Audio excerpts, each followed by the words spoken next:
OK.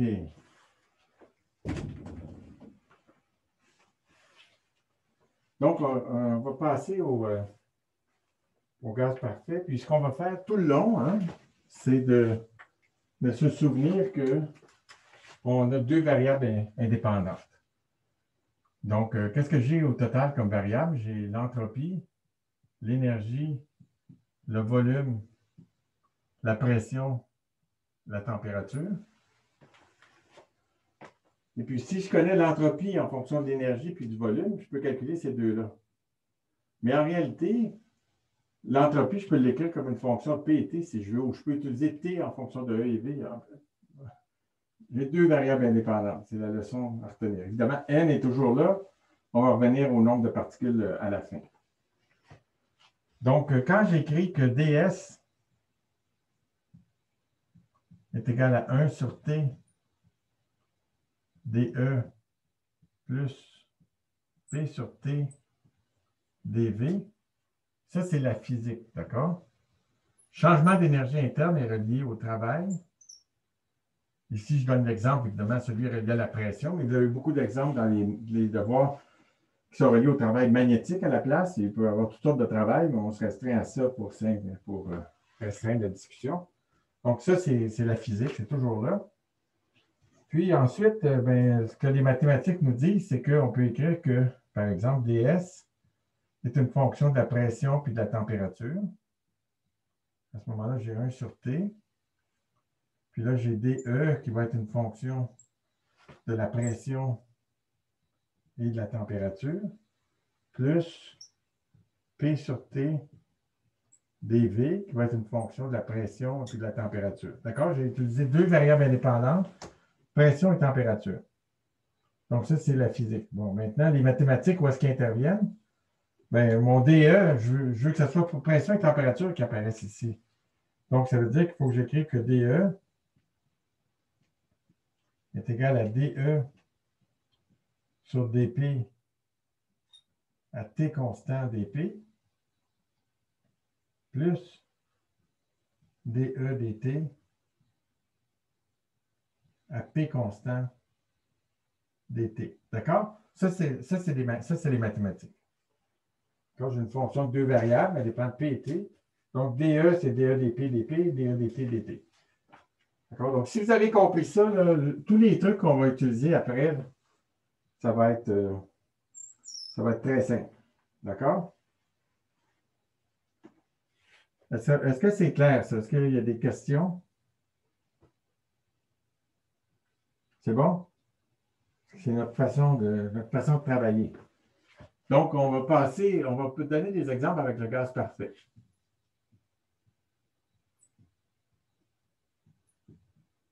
Donc, ça nous amène à une expérience de Joule qui a finalement mis un gaz dans une paroi, disons qu'un contenant avec une paroi au milieu, donc deux côtés.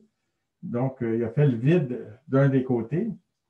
Puis ensuite, il a ouvert la petite trappe. Puis, donc, il a laissé le gaz passer par la petite trappe, aller de l'autre côté. Puis, il a vu qu'il n'y avait pas eu de changement d'absorption de chaleur ou de travail. Puis, l'énergie est restée constante. Donc, on a conclu que l'énergie était indépendante du volume. Donc, ce que l'expérience lui a montré, c'est que l'énergie à température fixe, parce que son contenant était en contact avec un réservoir de chaleur, donc l'énergie à température fixe, en fonction du volume, ce n'est pas une fonction du volume. Autrement dit, dE dV à T constant est égal à 0 pour toute valeur de V. De T, pardon. Toute valeur de T.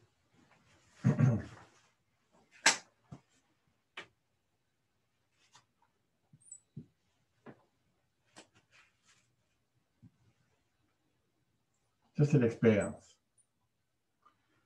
Donc là, ce qu'on va faire, pour montrer un peu la puissance de la thermodynamique, on va se rappeler que PV est égal au nombre de moles fois R fois T. Puis, on va supposer qu'on est capable de mesurer la capacité calorifique. T ds dt, T ds dt à volume constant, c'est égal à la...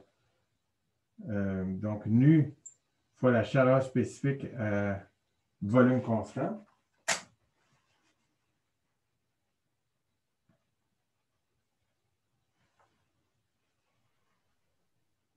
Puis, à partir de là, juste en utilisant la thermodynamique, on va montrer que ça, c'est toujours vrai. D'accord? Donc, sachant ça, ça, c'est des thermodynamiciens, d'accord, qui peuvent mesurer ça.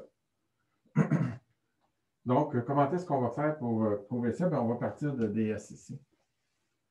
D'accord? Donc, on écrit que ds est égal à 1 sur t dE plus P sur T dV. C'est clair, ce qu'on veut prouver, c'est ça ici. Tout le monde suit? Donc, ça, c'est ça. Donc, disons que je veux calculer ds dt. Donc, nos variables indépendantes, c'est quoi? C'est T et V. D'accord? Donc, si je veux calculer je vais calculer ds dt puis ds dv. Puis la stratégie, ça va être de montrer que les dérivées croisées ici de ça, c'est-à-dire d carré s dt dv, est égal à d carré s dv dt, puis ça va suffire pour nous montrer que ça, c'est vrai. Ça, c'est un truc qu'on va utiliser très, très souvent. Donc, allons-y. ds dt, c'est égal à 1 sur t dE dt, ça, c'est à volume constant, plus P sur T dV dt à température constante. Alors là, c'est l'analogue de ça ici. Hein? On a supposé que S était une fonction de T et V. Donc, nos variables ici, c'est T et V. Puis, donc, ici, on imagine qu'on a T et V. T et V. Bon, ça, normalement, ça devrait vous mélanger un peu. Là. Pourquoi j'ai eu le droit de faire ça ici? Là, j'ai pris ds dt. Pourquoi je n'ai pas dérivé la température?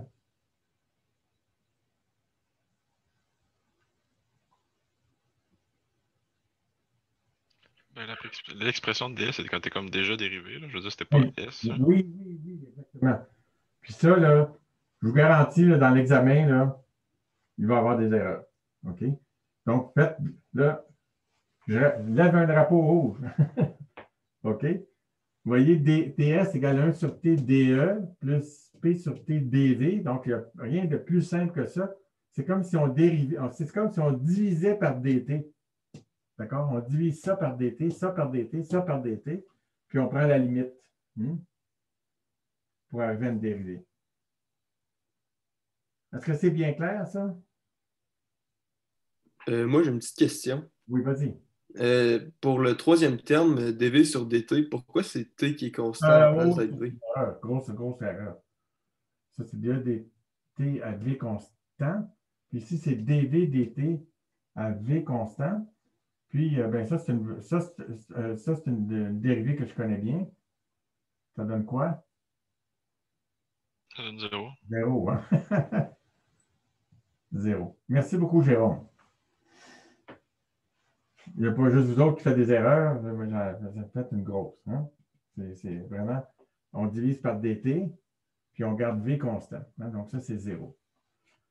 Donc, maintenant, si je calcule d carré s dv dt, d'accord? Donc, je continue à dériver.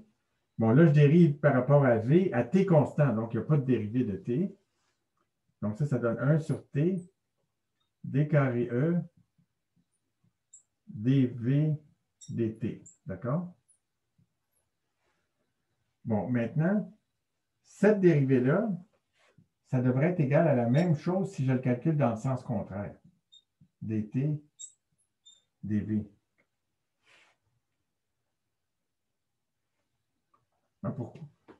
Bon, ça ici, j'ai fait la preuve. Dans les notes, les preuves sont là, d'accord? Si la fonction ici est continue puis dérivable, l'ordre dans lequel je prends les dérivés n'a pas d'importance. OK?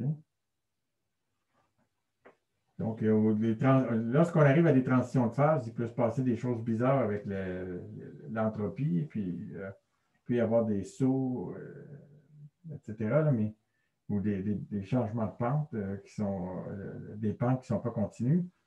Mais là, il n'y a pas de transition de phase. Donc, ça, il faut que ça soit vrai. Alors, essayons de voir si c'est vrai, d'accord? Donc là, maintenant, je vais prendre la dérivée de S par rapport à V en premier, à T constant. Donc ça va être 1 sur T dE dt à T constant, plus P sur T fois dV dt. Oh, qu'est-ce que je fais là? Ah, excusez, je suis endormi. Trop d'élection. On dérive par rapport à V ici. De V, V, donc ici c'est V.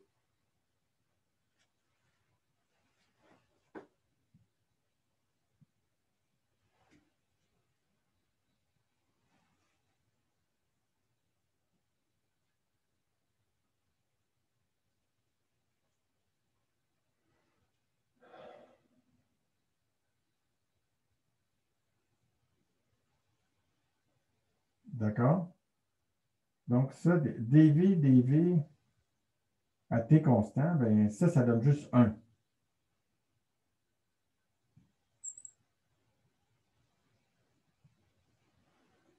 Et puis, P sur T, ben, ça donne UR sur V. D'accord? Donc, ça ici, c'est égal à 1 sur T dE dV à T constant plus nu R sur V. C'est bon?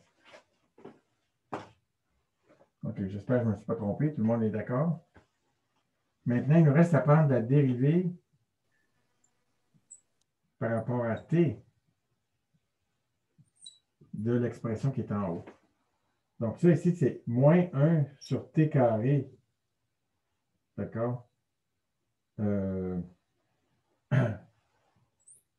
Fois dE dV à T constant. C'est le premier terme. Je dérive par rapport à T. Donc, là, c'est vraiment une dérivée. Là, il faut vraiment que je dérive cette affaire-là. D'accord? Fois dE dV à T constant. Ensuite, c'est un produit. Donc, il faut que je dérive le terme suivant. Donc, plus 1 sur T d carré E dt dV.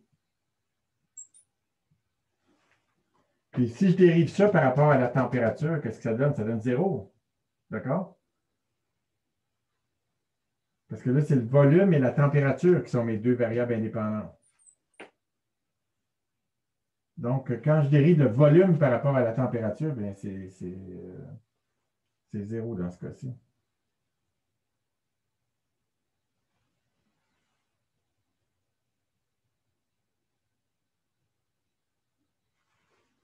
Donc, qu'est-ce qu'on voit maintenant? Il faut que je compare cette expression-là avec cette expression-là.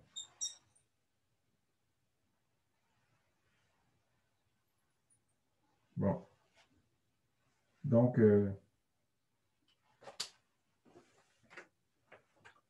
ça ici,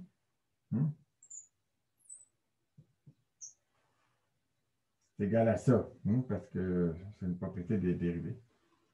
Maintenant, ça ici, mon terme 2 ici, est égal à ça ici.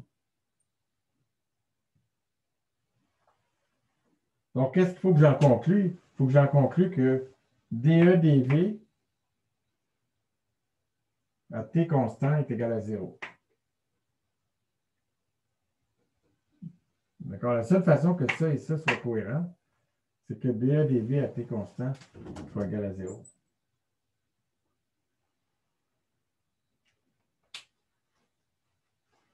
Puis ça ici, ce résultat-là, ça dépend fortement du fait que j'ai utilisé cette relation-là pour le gaz parfait.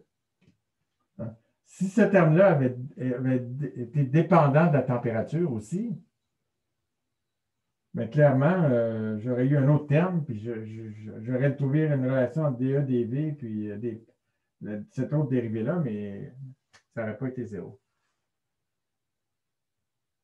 C'est bon? Tout le monde est content?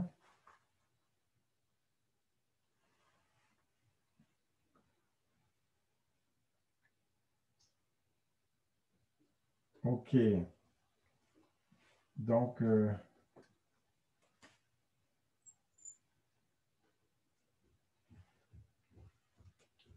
je vais passer à...